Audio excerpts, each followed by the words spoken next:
like, Whoa. Hot take alert. Woo, you're going to drop that on at the very end of the video? Hello and welcome to This Is. The iPhone has been unlocked, unleashed. They're cracked out of their jorts and they're on the beans.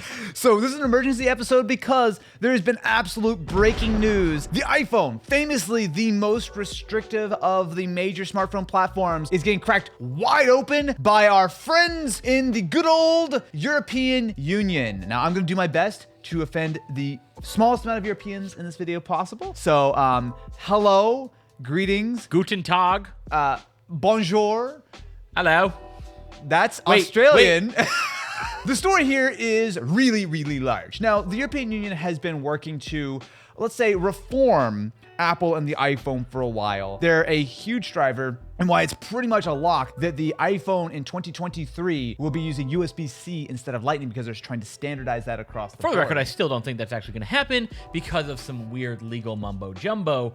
But sure. But now, it is almost the biggest change to the iPhone since the iPhone App Store was announced. A couple caveats here before we dive into all the specifics. This is not officially confirmed yet, but this was run by Mark Gurman at Bloomberg, who has an exemplary track record. And it does make sense because the European Union have basically been trying to tell Apple, hey, fix your shit, or however you say it in kind European words like, hello, sir. We would like you to change the operations of your operating system to better comply with regulations. So basically what the EU has said is you have to open up the App Store to allow third-party and, more importantly, side-loading apps. Which is almost what jailbreaking has been since the beginning, right? Yeah. Obviously, jailbreaking is a lot less popular than it was, but back in the earlier days, the App Store was wildly restrictive, right? You could only do so many things. The quality level was so high. They always wanted the 30%. The restrictions were really high in the beginning, and that was a good thing because it meant,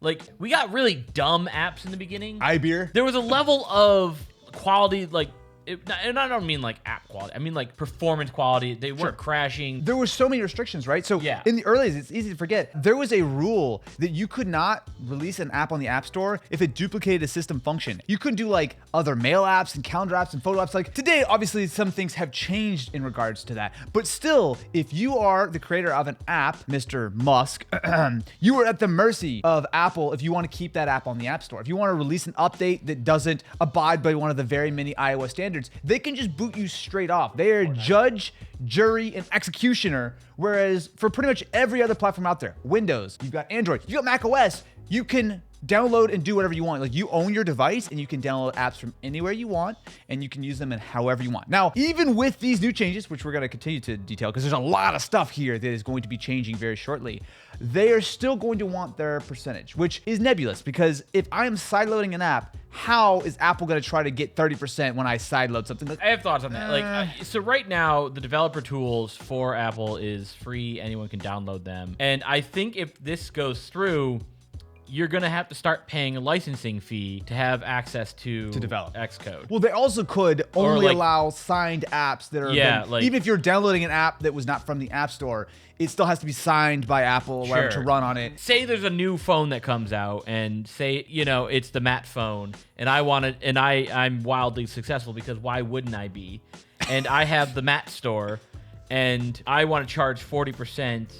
I would be affected by this regulatory thing. What this will look like is going to take a number of different sort of paths. So first and foremost, in 2024, European iPhones, and it is important to mention that this is meant to be a European only thing. So iPhones sold outside of Europe will theoretically not be open to this degree, although how they will police that, I have no idea. There's no way. You hop on a VPN and suddenly I'm across the world. Don't do the accent. Don't do the accent. I'm not doing the accent. You were about to do the accent. Oh no.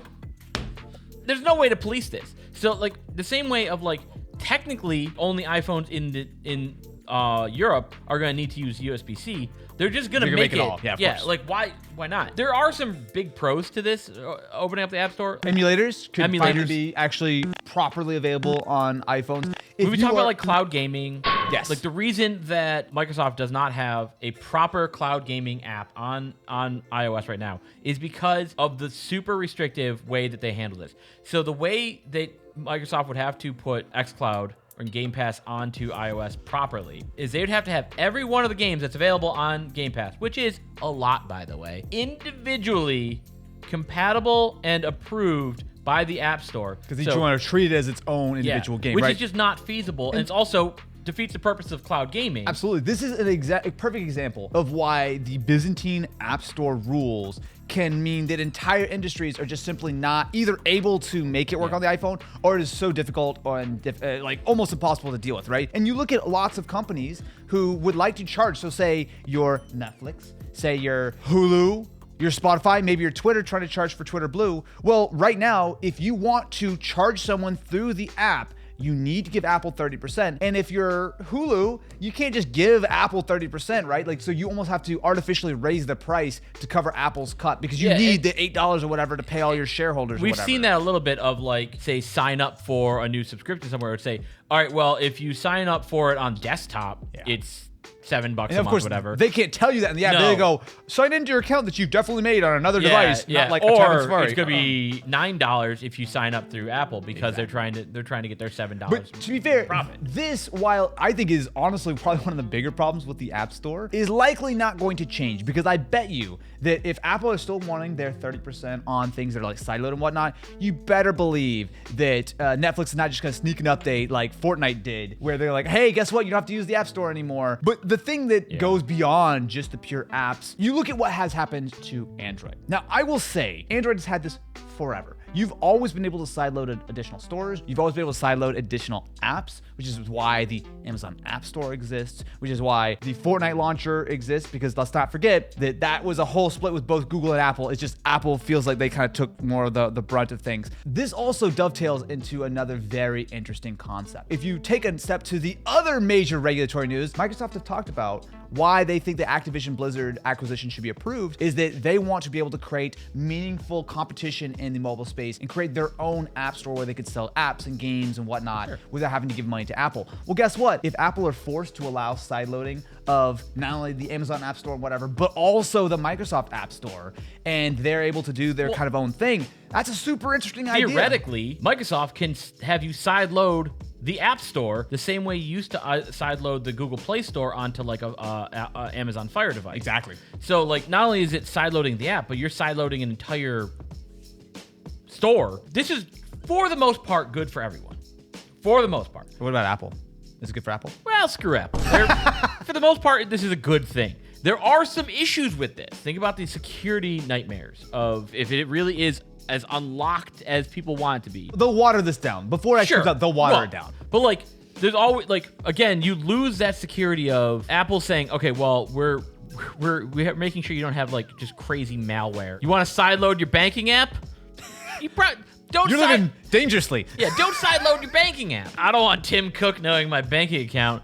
Let me get this this banking app off of FileZilla. Wow, it's weird that it needs 6 different credit cards for me to log in. So weird. Okay, doop-de-doo. So you lose that like level of security. But you don't. It's not like the App Store is going away. To be fair, like, this is an additional option, which again, Android has had forever. I'm just gonna make a little informal poll. Please let us know in the comments below. Sure. Have you ever sideloaded an app on Android? And if you have you done it once? Have you done it once a year, once a month? I'm really curious, because I know for me, I can't remember the last time I needed to sideload something. But that's also because a lot of the apps that I would want that aren't on the App Store, such as emulators, are actually on the Play Store. So it's... Am I allowed to break some sponsor magic? The only time I've sideloaded in the past like 10 years is if we get like a sponsored product that's maybe not out yet. Yep. The company will provide us an unreleased APK, and we sideload that, which is very niche. But like you said, I haven't had to sideload. There's some really good emulators that you could just get on the App Store now, like Pizza Boy and stuff like that. When the heyday of sideloading these things was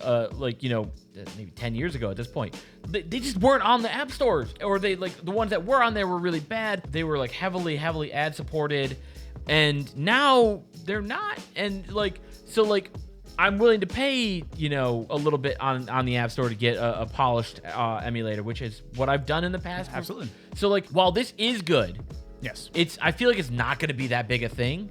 But there is other stuff though, Matt. Yes. Before you try to sum us up on like what this is about to be, they're not just locking up the App Store. Matt, do you know what they're locking up? Tim Cook has the keys to the iPhone fortune, and he has unlocked it for lots of fine European.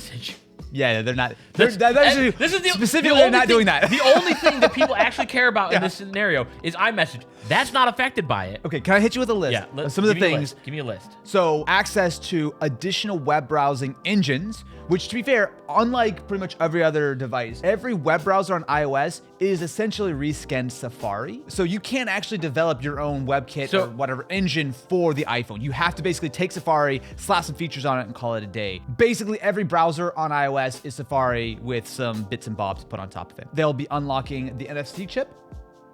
They'll be allowing other MagSafe could be opened up for a lot of things. Where what I had said was a cool way to use MagSafe would be in like automobiles, just kind of dock it and then use the NFC as either your key or as like that. That's what transmits the Wi-Fi credentials. So like, whoop. You're connected, so automakers could do that without paying a massive license fee. Which, to be fair, NFC is a little bit of a nebulous term because it may not. MagSafe is probably proprietary enough that they can get away with it. But regardless, being able to, like, I could develop an app that will allow me to unlock a door without having to go through the App Store, whatever, using NFC. The ability for other people to use the Find My network. So right now, if you want to use the Find My network, which is like used by AirTags and everything like that, you're pretty much forced to A, buy an AirTag, or B, buy a licensed product that has already been included. Well, now they basically may force you to like say, hey, this has got to be open. Anyone can create it, or there has to be some clear rules. That's when I think like everything should kind of be using the same standard. I agree. Personally, that's like, really straightforward. And that's really a lot of these things.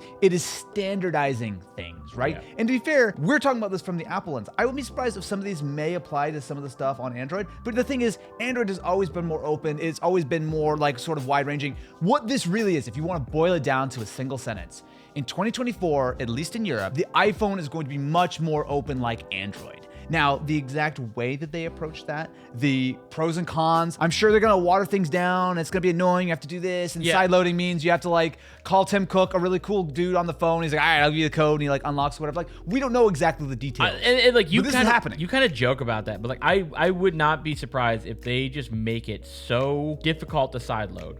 Yeah. Not impossible. Just like, just the hoops you have to jump through. 99% of people abandon it.